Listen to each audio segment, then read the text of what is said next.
자, 여러분 안녕하세요. 자, 오늘은 지난 시간에 뒤를 이어서 교과선 78페이지, 그 다음에 프린트는 18페이지에 나와 있는 그리스도교의 발전과 문화와 관련된 부분에 대해서 수업을 진행을 하도록 하겠습니다. 자, 지난 시간까지는 바로 비잔틴 제국이 어떻게 발전해 나갔었는가, 그리고 어떻게 멸망을 해 나갔었는가, 그리고 또 한 가지 비잔틴 문화에 대한 특징을 우리가 배웠었죠. 이번 시간에는 그리스도 문화가 어떻게 발전하게 됐었는가. 여기서 그리스도교는 무엇을 말하는 거냐면 바로 현재 우리가 알고 있는 천주교를 말하는 것입니다. 바로 이것이 어떻게 이제 정착을 하고 유럽 사회에 얼마만큼 거대한 영향력을 끼치게 되었었는지에 대해서 살펴보도록 하겠습니다. 자, 지금부터 살펴보도록 할게요.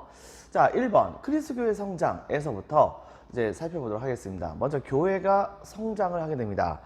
예전에도 선생님이 한번 얘기한 적이 있었지만 이 교회는 서로마 제국이 멸망한 다음에 갈 곳이 없었고 외부의 침입에 굉장히 쇠약할 수밖에 없었던 서로마의 백성들을 지켜주는 방파제 역할을 했었습니다.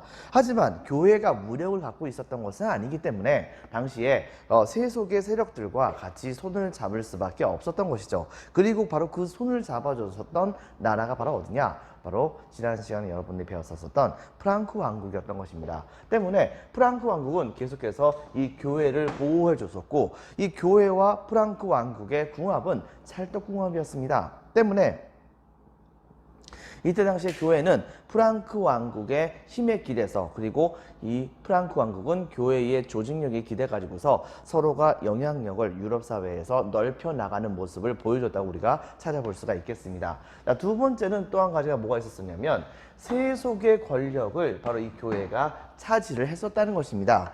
예전에도 한번 선생님이 얘기했다시피 프랑크 왕국이 분열이 되게 되면서 그 결과 각 지역에 노르만족과 마자르족과 같은 야만인들이 막 쳐들어오게 되었을 때 교회는 이들을 제대로 상대할 수 있는 상황이 아니었었습니다. 말 그대로 누구든지 간에 교회를 제대로 보호할 수 있는 존재가 없었기 때문에 이때 당시에 교회도 살아남으려고 한다면 교회의 재산을 일단 지키긴 해야 될 거 아니에요. 그러다 보니까 그때 당시에 바로 이 중세 유럽의 지방에서 가장 강력했었던 세력들에게 바로 교회의 토지를 의탁을 맡길 수밖에 없었던 것이라 볼 수 있겠죠. 자, 그렇게 되게 되면서 교회와 그 다음에 그때 당시에 각 지역에서 가장 큰 봉건적인 제후라 볼 수 있었던 대제후라든가 아니면은 국왕과 같은 그런 존재를 주군으로 섬기고 교회는 봉신으로서 그들의 밑에서 활동해 나가는 모습을 보여주게 됩니다. 때로는 교회가 반대로 여러 명의 기사들을 거느리는 주군의 역할을 하기도 했었다고 우리는 찾아볼 수가 있어요. 바로 그 얘기가 이 얘기입니다. 바로 교회가 봉신이나 주군으로서 활동을 하게 되었다 볼 수 있겠고요. 제일 중요한 것은 이때 당시에 봉건제도에서 이 주종제도의 가장 큰 핵심 중에 하나가 바로 토지를 주군이 봉신에게 주는 거잖아요. 그러다 보니까 봉신의 입장에서는 바로 주군에게서부터 토지를 받는 것이므로 이렇게 받았던 토지는 이때 당시에 이 장원의 형태를 띠고 있었단 말입니다. 그렇기 때문에 교회도 이때 당시에 교회 자체가 갖고 있었던 토지 자체가 바로 장원으로서 활용되었다 볼 수 있는 것이겠죠. 그러므로 교회도 이때 당시에 그 지역에 살고 있는 모든 사람들에게 영주로서의 활동을 보여주게 됩니다. 그리고 또 한 가지, 그리스도교엔 그런 말이 있잖아요. 부자가 천국에 가는 것은 낙타가 바늘길을 통과하는 것만큼이나 어렵다 라고 하는 건 말이 있어요. 자, 그것처럼요, 이때 당시에 많은 그런 그리스도교를 믿고 있었던 왕과 귀족 뭐 이런 사람들이라고 하더라도 세상에 여러분들 알다시피 자기들의 재물들을 죽은 다음에 세상까지 끌고 갈 수는 없는 거 아니에요. 자, 그리고 제일 중요한 것은 그 사람은 전부 다가 바로 천국에 가고 싶었는데 문제는 자기가 갖고 있는 재산이 너무 많단 말입니다. 성경에 나와 있는 그런 구절을 통해서 봤을 때 자기는 천국에 갈 가망성이 별로 없다는 것을 깨닫게 된 것이죠. 때문에 이때 당시에 많은 귀족들은요, 정말 천국에 가고 싶어 가지고서 자기가 갖고 있었던 그런 굉장히 많은 그런 재산들을 그냥 가장 빠른 방법으로 다이렉트로 바로 천국에 갈 수 있는 방법을 찾게 됩니다. 그것이 바로 무엇이냐? 교회에게 자기 재산들을 전부 다 기부를 하는 거예요. 그렇게 하다 보니까 자연스럽게 교회는 이렇게 기부가 됐었던 그런 토지를 비롯한 여러 가지 재물들을 자신들의 소유로 삼게 될 수가 있었습니다.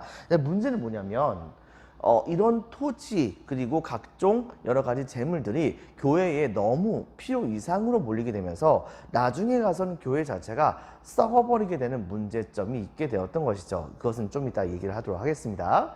자, 그리고 또 한 가지, 바로 이 교회는 유럽 모든 사람들의 종교가 되게 되면서 유럽인들의 모든 생활 전부 다를 바로 관장하는 그러한 종교로서 역할을 하게 됩니다. 즉 유럽인들은 그때 당시에 태어날 때에 이른바 탄생을 했을 때에 받는 성사, 그리고 그 외에 뭐 견징성사라든가 그 다음에 성체성사라든가 그리고 또 이제 혼인성사라든가 뭐 서품성사라든가 그 다음에 뭐 임종성사라든가와 같은 여러 가지 성사라고 하는 것을 교회가 치러줬었어야 됐었어요. 그렇게 해야지 제대로 된 그런 통과 의례를 지나갔기 때문에 바로 그 사람은 천국으로 갈 수 있다, 뭐 이런 식의 인식이 있었단 말입니다.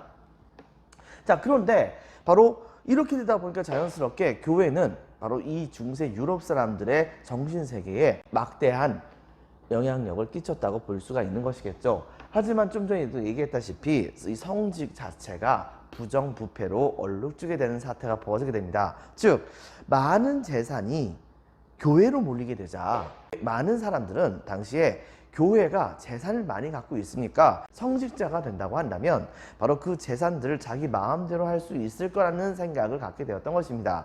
자, 거기에다가 보통은 교회의 재산에다가는 세금 같은 거 매기지 않았거든요. 자, 이러다 보니까 문제가 뭐가 생기게 됐냐면 당시에 이 성직이라고 하는 것 자체가 일종의 이권처럼 사람들이 생각을 하게 된 거예요. 거기다가 이 성직이 바로 봉신으로서, 즉 주정관계에서의 그 봉신으로서 임명될 수 있는 그런 자리였었기 때문에 바로 이 성직을 맡는다는 것은 바로 그 성직에 딸려 있는 거대한 영지를 갖는다는 것을 의미하는 것이기 때문에 많은 사람들이 이때 당시에 서로 성직을 가지려고 하는 모습을 보여주게 됐던 것입니다. 자, 이렇게 되다 보니까 결과적으로 무슨 문제가 일어나게 됐었냐면 바로 이 성직 자체를 이권으로 많은 사람들이 생각을 하게 되면서 그것의 결과 서로가 이 성직을 사고 파는 문제점이 일어나기도 했었어요. 자, 그 외에도 원래 여러분들 성직자는 결혼을 하지 않는 것이 원칙입니다. 지금 현재는 그렇죠. 근데 태초에 원래 맨 처음에 있었던 그리스도교회에서는 이 결혼을 금지하는 조항이라는 것은 존재하지는 않았었어요. 자, 근데 이것이 왜 문제가 됐었느냐? 바로 사람들이 전부 다 결혼을 해가지고 한 상태로 신부로서 활동을 하고 이렇게 하게 되니까 많은 성직자들이 결혼을 하게 되면서 문제가 뭐가 생기게 됐었냐면 가족을 갖게 되는 거잖아요. 가족을 갖게 된다는 것은 곧 아이를 낳게 된다는 말이나 마찬가지입니다. 자, 아이를 낳게 된다고 한다면 내가 비록 성직자라고 하더라도 내 아이에 대해서 관심을 많이 가질 수밖에 없는 거 아니겠어요? 자, 그 아이가 성장을 했는데 그만 사회에서 비참한 일을 당하게 되었다. 그리고 그것은 돈으로만 해결할 수 있다라고 한다면 지금 현재 내가 성직자이긴 하지만 바로 내가 지금 유용할 수 있는, 쓸 수 있는 건 돈을 동원해 가지고서 내 아이를 구제해줄 수도 있는 거 아니겠습니까? 또한 내 아이가 내가 죽은 다음에 바로 세상에 홀로 남게 됐을 때 내가 갖고 있는 재산을 갖고 있게 된다고 한다면 세상에서 나름대로 적응을 잘 하면서 살 수 있을 거라는 생각을 가질 수가 있었던 것이죠. 때문에 이런 문제로 인해 가지고서 이때 당시에 결혼했었던 많은 성직자들이 바로 재산을 축적을 하게 되는 사태가 벌어지게 됐던 것입니다. 즉 원래 일반적인 신자들은 교회에게 자신의 모든 소득의 10분의 1을 세금으로 내는 것이 원칙이었었어요. 이것을 보통 이제 11조라고 얘기를 하죠. 이거 이외에도 각종 헌금 같은 것을 교회를 위해서 납부를 하게 됐었습니다. 근데 문제는 그 중에 일부는 교황청으로 넘어가고 그 다음에 빈민들을 위해서 쓰이는 것이 있기도 했었지만 나머지 전부는 전부 다 바로 이 성직자가 갖는 경우가 많이 있었거든요. 이렇게 되다 보니까 자연스럽게 이 성직이라고 하는 것 자체가 하늘에 계신 그분을 모시기 위해서 종사하는 것이 아니라 바로 내 배를 불리기 위해서 종사하는 직업으로 변질되는 이상한 사태가 벌어지게 됐던 것입니다. 하지만은 이때 당시에 많은 유럽에 있었던 카톨릭 신자들, 천주교 신자들은 성직자가 그렇게 생활하는 것을 그다지 좋아했을 리가 없는 거잖아요. 결과적으로 자기들 뜯어먹히는 거나 마찬가지인데 이렇기 때문에 이때 당시에 이거에 대해서 반대 가 벌어지게 됐었고 성직자를 비하하는 지역들도 등장하게 됐었고 이때 당시에 성직자의 성직에 관련된 권위 자체가 좀 떨어지게 되는 문제가 있게 되었던 것입니다. 바로 이런 문제 때문에 이때 당시에 그리스도교 안에서는 스스로 자정활동을 펼치게 돼요. 바로 그것이 바로 무엇이냐면 바로 이 수도원운동이라고 하는 것입니다. 즉, 이 수도원운동은 대표적으로 클리니 수도원과 같은 그런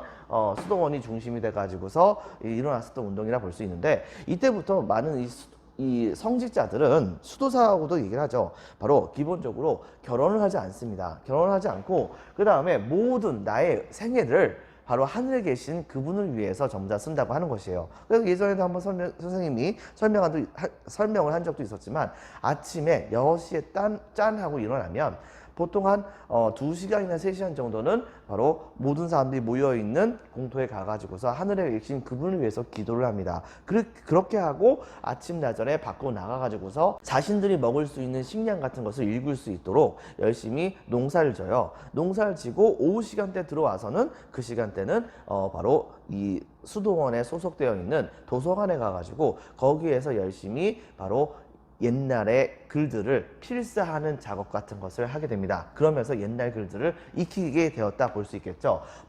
자, 바로 이런 식으로 고전을 연구하는 모습을 보여주게 됩니다. 또한 이렇게 그러면서 자신들에게 필요한 모든 최소한의 물건들은 최소한으로 사고 나머지 것들은 전부 다 가난한 사람들을 위해서 이제 내놓는 그런 모습을 보여주다 보니까 이런 수도원에서 생활하는 그런 사람들을 보고서 많은 사람들은 존경심을 가질 수밖에 없었던 것입니다. 때문에 노동 속에서의 청빈한 삶을 중시했었던 이런 수도원 운동은 교회의 바로 정신적인 권위를 많이 높였다고도 볼 수가 있는 것이에요. 그런데 이제 문제는 뭐냐면, 아무리 교회의 정신적인 권위가 높여졌다고 하더라도 성직의 부패라고 하는 문제가 완전히 해결되지 않았었던 것이 있었던 겁니다. 때문에 바로 이 교회 쪽에서는 이렇게 성직의 부패의 근본적인 원인이 무엇인가를 열심히 찾게 됐었어요. 근데 그것의 결과 등장했었던 그런 사안이 바로 뭐냐면, 바로 성직자의 임명권을 교황이 갖는 것이 아니고 그때 당시에 황제가 갖는 것이 전례였었거든요. 근데 이제 문제는 뭐냐면, 여러분들 이때 당시에 성직자를 임명하는 것은 교회 쪽에서의 최고 우두머리라 볼 수 있었던 교황이 하는 것이 당연한 거 아니겠어요? 근데 이게 좀 내용이 사실상 좀 복잡합니다.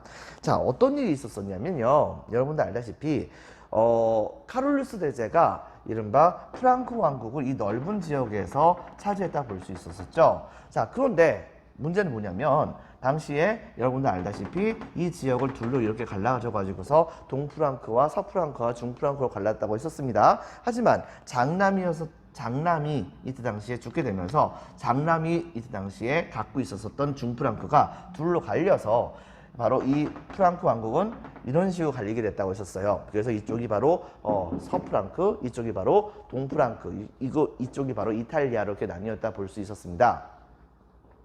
자, 그런 상황이었었는데 이때 당시에 바로 동프랑크 지역에서 난리가 한번 나요. 즉, 동쪽 지역에서 이른바 흉노족 제2탄 바로 마자르족이 침공을 하게 됩니다. 그래서 이 마자르족이 침공하는 것이 너무나도 거셌기 때문에 동프랑크 지역에 있었던 그런 제후들은 이들을 쉽게 막아낼 수 있는 상황이 아니었었습니다.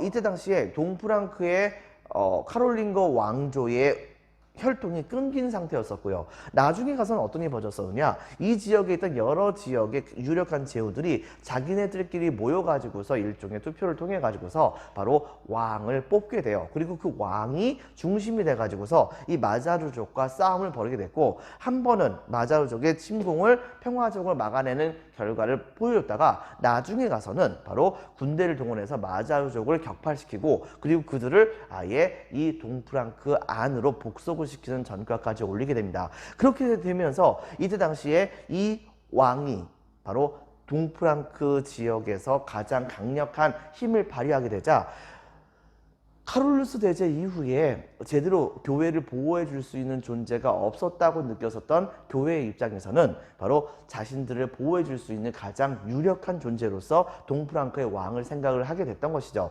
때문에 이때 당시에 이 로마의 그 왕은 동프랑크 왕에게 바로 옛날 있었었던 카롤루스 대제 때에 프랑크 왕국이 받았었던 바로 이 서로마 제국의 황제의 관을 이때 당시에 동프랑크 왕에게 씌워주게 됩니다. 이렇게 되면서 이 지역에서 바로 신성 로마 제국이라고 하는 제국이 이때 당시에 만들어지게 되었던 것이에요. 하지만 문제는 뭐냐? 바로 옛날서부터 로마 제국의 그리스도교는 로마 제국의 황제가 바로 성직자를 임명하는 시스템이었습니다. 때문에 이거에 입각해서 바로 이때 당시에 황제는 바로 교회에 굉장히 중요한 여러 명의 바로 성직자들을 자기의 명령으로 임명하는 경우가 되게 많았었어요. 근데 제일 중요한 것 중에 하나는 또 한 가지 뭐가 있었냐면 바로 교회가 봉신이었다는 거예요.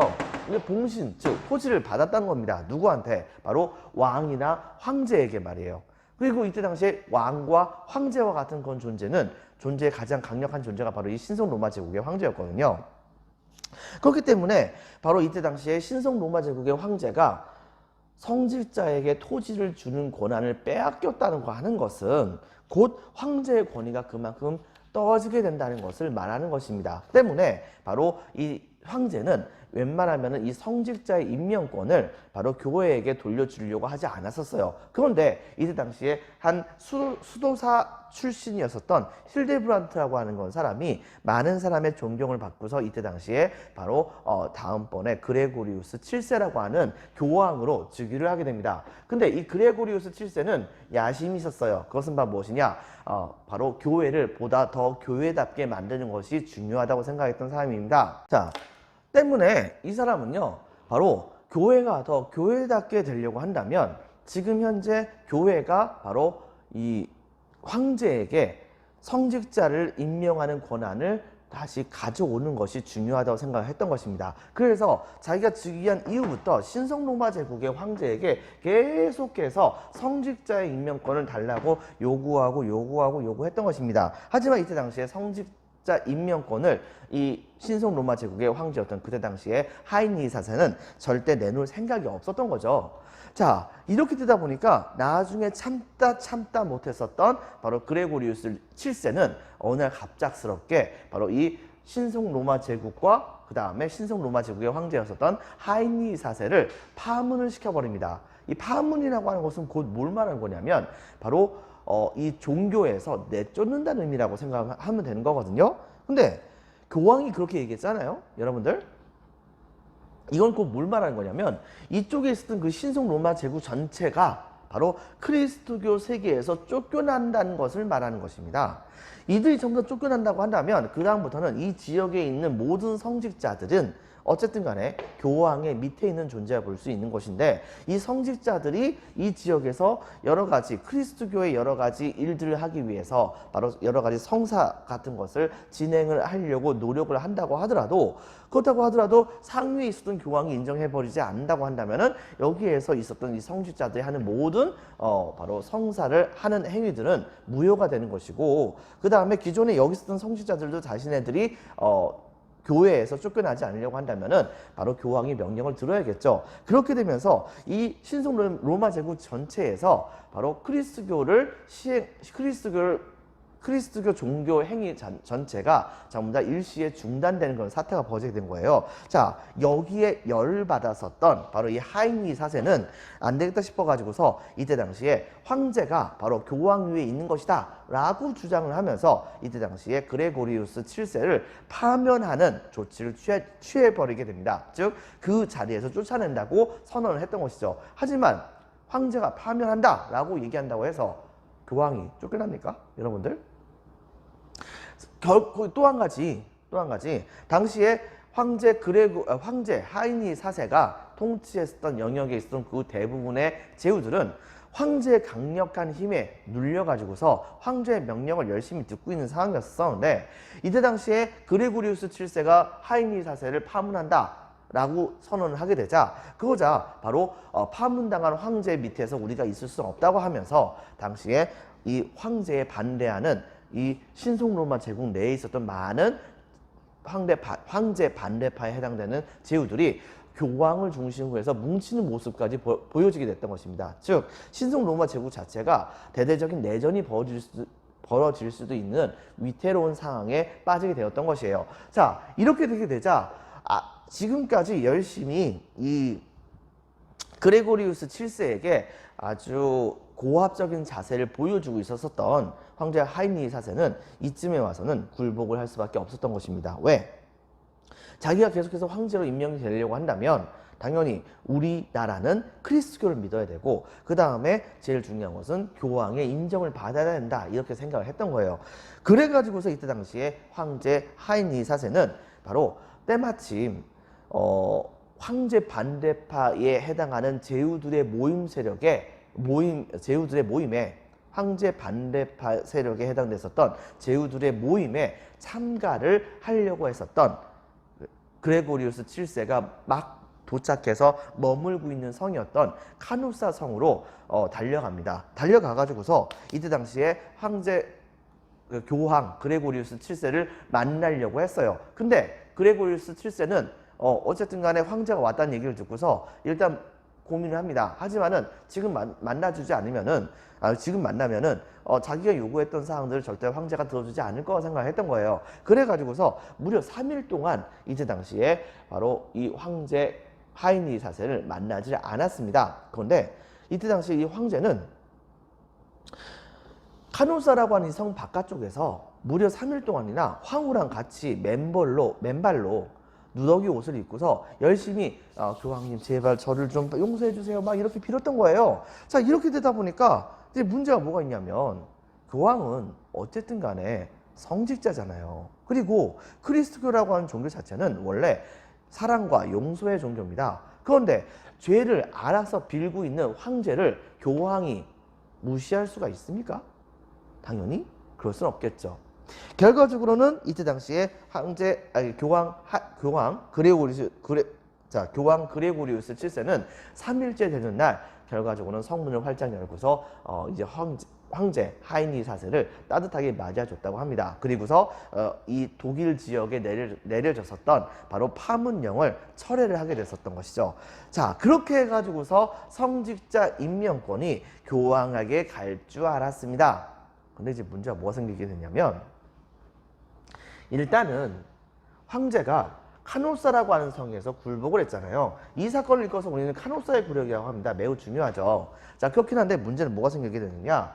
이 사건이 딱 일어나고 나서 바로 파문이 풀리게 되자 황제는 다시 바로 본국으로 돌아가서 교황의 파문이 풀렸으니까 이제부터 나의 가까운 제후들이여 나를 중심으로 해서 뭉쳐라 라고 한 다음에 그들끼리 열심히 뭉친 다음에 자기에게 반기를 들었었던 바로 이 제후들을 열심히 짓밟는 모습을 보여주게 됩니다. 그리고 이들의 반발이 어느 정도 이제 이들을 진압하는 것이 어느 정도 성과를 얻게 되자 그 다음엔 바로 이 황제는 군대를 그대로 몰아가지고서 바로 로마로 쳐들어가요. 로마로 쳐들어가가지고서 그레고리우스 7세를 쫓아버립니다. 결과적으로는 그레고리우스 7세는 황제에게 굴욕감을 맛보게 만들어졌지만 바로 그것에 대한 대가로서 자신은 죽음을 맞이하게 됐던 것이죠. 정확히 얘기한다고 한다면 바로 하이니 4세의 군대를 피해가지고서 다른 지역으로 도망갔었지만 그렇지만 거기에서 분통에 이기지 못해서 돌아가셨다고 합니다.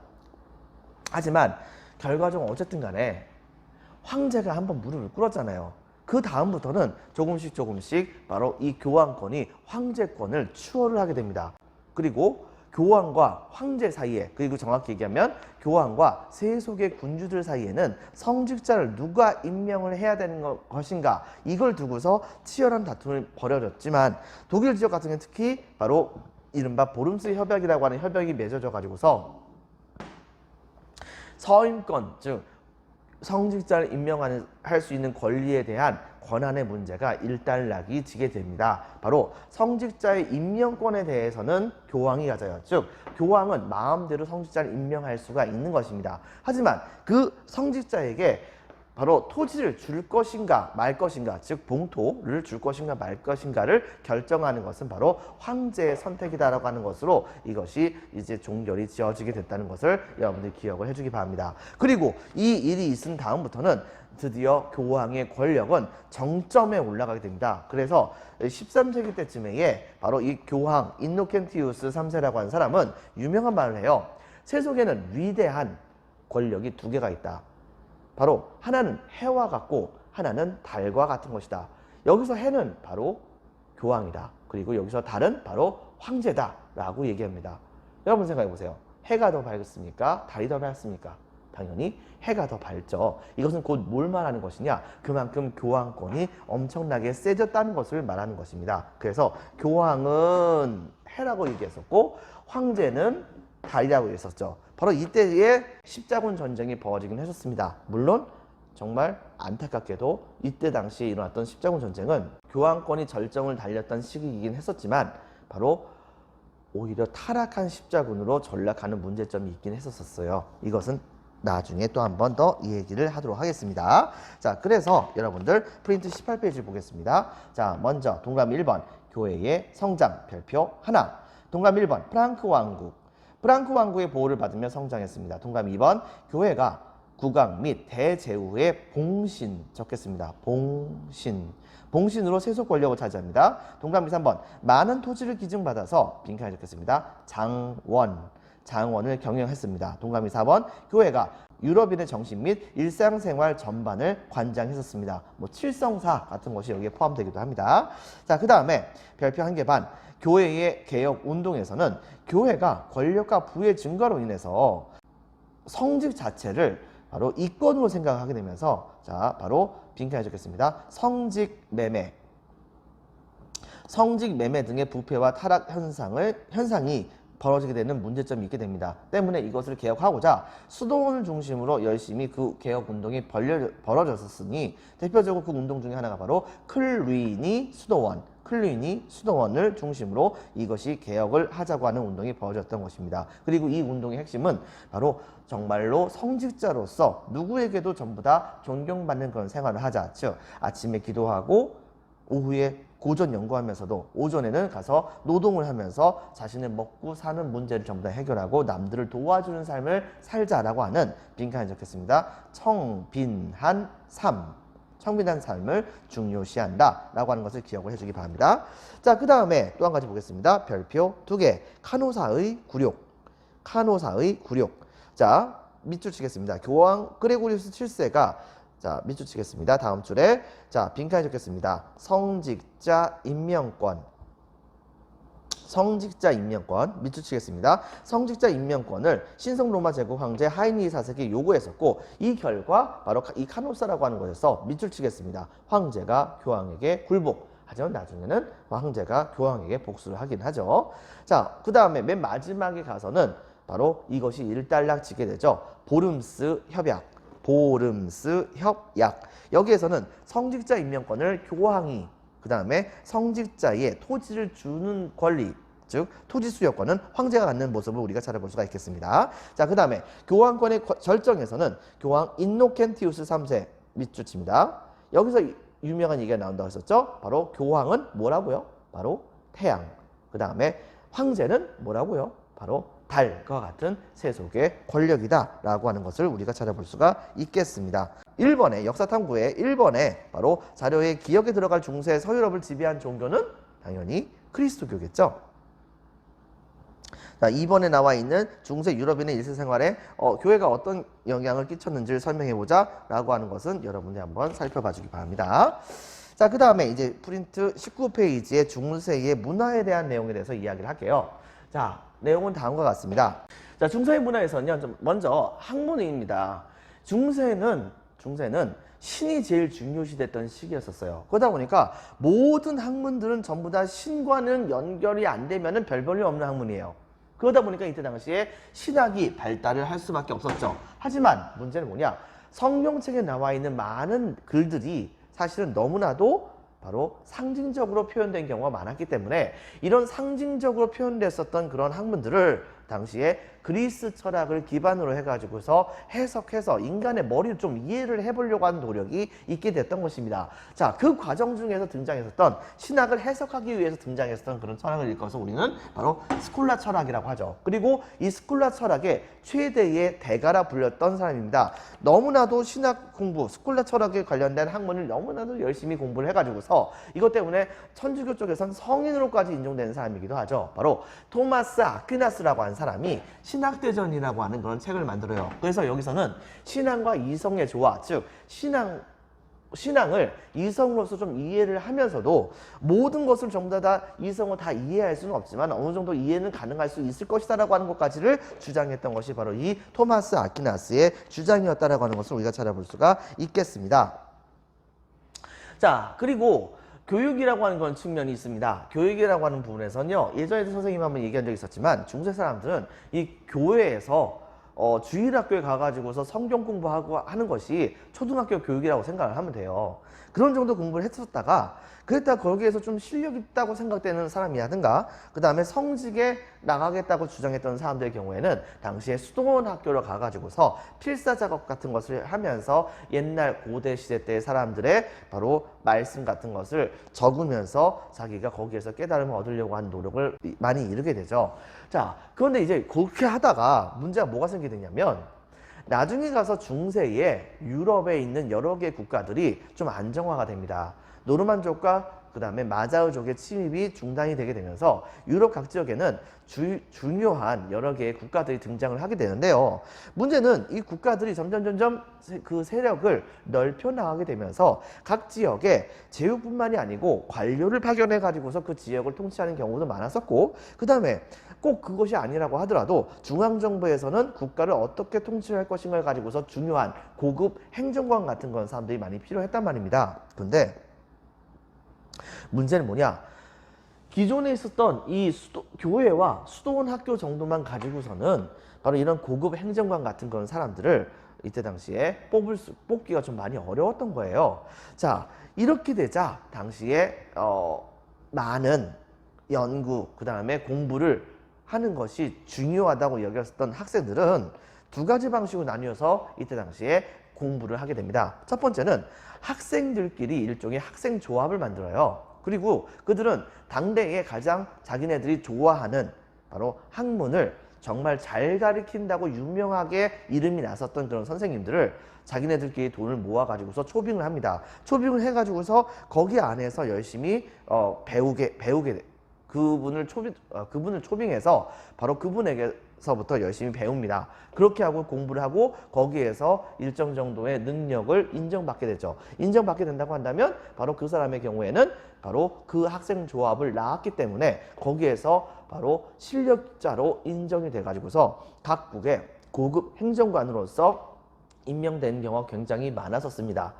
바로 이것이 최초의 대학교의 시작이었었어요. 여러분들, 그러니까 결과적으로는 이 학생 조합이라고 하는 것은 일종의 자치적인 공동체라 볼 수 있습니다. 반대로 선생님들도 모입니다. 즉 선생님들끼리 가장 뛰어나다고 생각하는 각 분야에서 가장 뛰어나다고 생각하는 선생님들끼리 같이 모여요. 모인 다음에 학생들을 바로 자기네들이 이런 과목을 가르칠 테니까 만약에 너희들 공부하려고 한다면 여기 와가지고서 공부해라 라는 식으로 얘기를 해가지고서 각 지역에 있는 바로 학문을 열심히 공부하고 싶은 학생들이 선생님들이 모여있는 이 교수 공동체, 그 선생님들의 공동체, 교수조합으로 많이 몰려들어서 거기서 공부를 합니다. 이것도 역시 대학의 시작이라 보면 되겠습니다. 바로 이런 형태로 있었던 그런 대학들은 기존에 있었던 그런 학문을 훨씬 더 고도화로 가르치는 모습을 보여주게 돼요. 자, 이렇게 되다 보니까 여러분 생각해 보세요.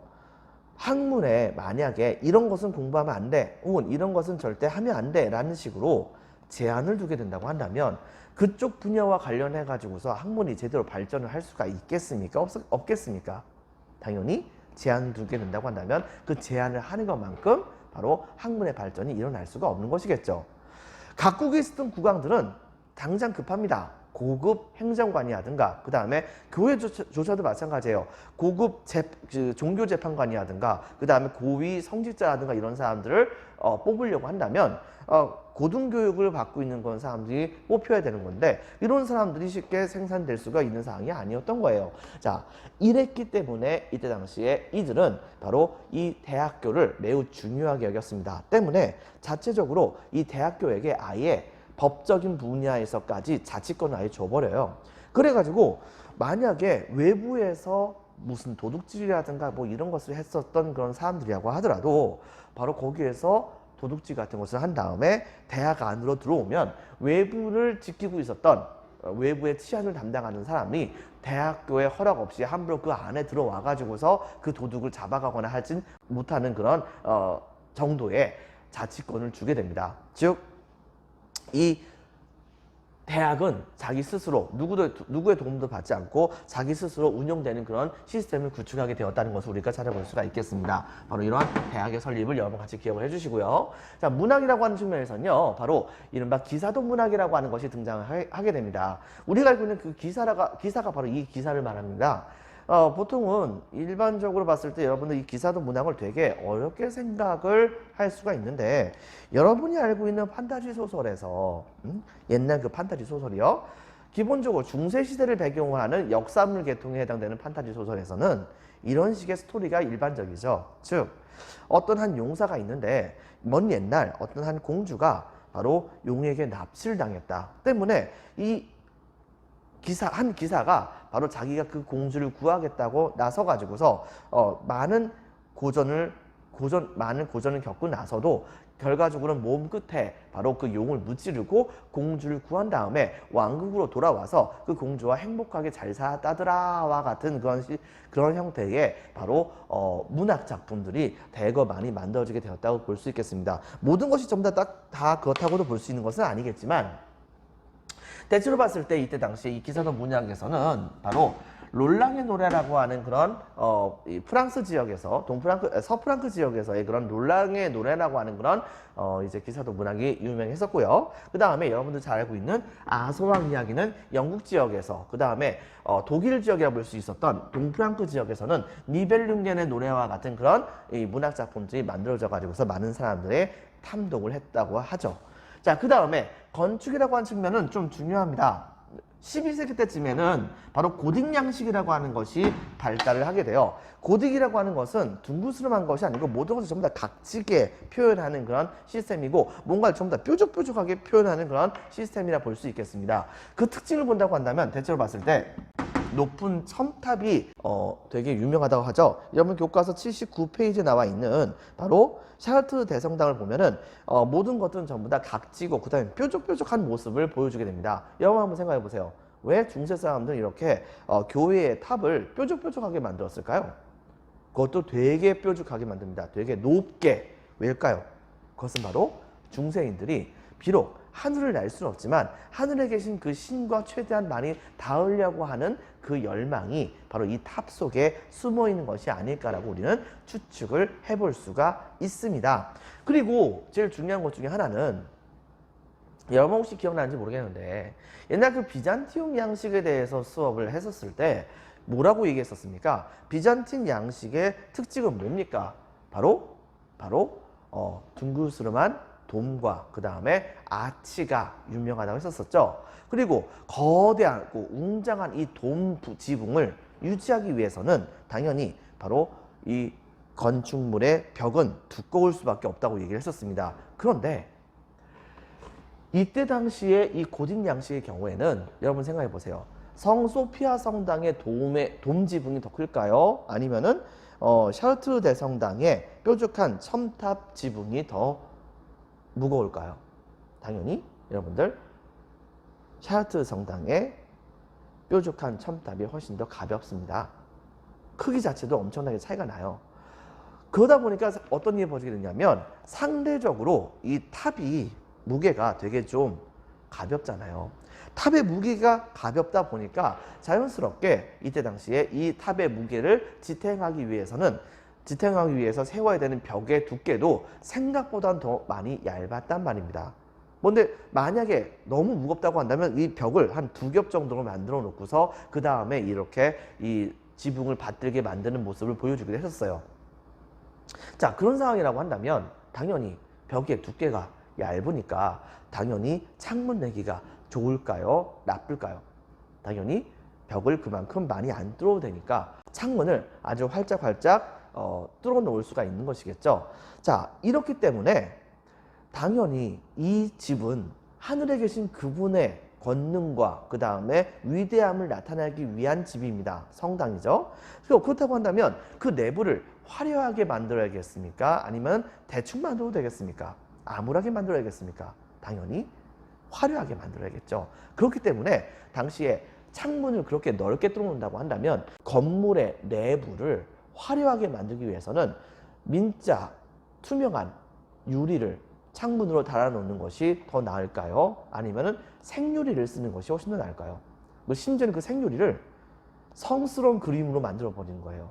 당연히 후자겠죠. 생유리를 쓰는 것이 훨씬 더 나은 것입니다. 때문에 고딕 양식의 가장 큰 특징 중에 하나는 바로 창문 전부다가 스테인드 글라스로 그려진 그림으로 장식이 되었다는 겁니다. 이렇게 그리고 또 한 가지 창문이 굉장히 넓다 보니까 많다 보니까 내부가 되게 많이 밝다고 우리가 찾아볼 수가 있는 것이겠죠. 바로 그 대표적인 바로 성당이 좀 전에 여러분이 봤었던 샤르트르 대성당뿐만이 아니고 노트르담 성당이라든가 그 다음에 쾰른 대성당 같은 것이 여기에 포함된다고 우리가 볼 수가 있겠습니다. 바로 여러분들 교과서 79페이지에 나와 있는 바로 스테인드 글라스도 한번 살펴보세요. 딱 봐도 되게 화려하다 볼 수 있겠죠. 이 크기 절대 이렇게 작은 거 아닙니다. 엄청나게 큰 겁니다. 자, 여러분들 오늘 여기까지 하겠습니다. 수고 많으셨습니다. 다음 시간에는 바로 중세 유럽 세계의 변화에 대해서 십자군 전쟁과 관련된 내용에 대해서 이야기를 하도록 할게요. 자, 수고 많으셨습니다.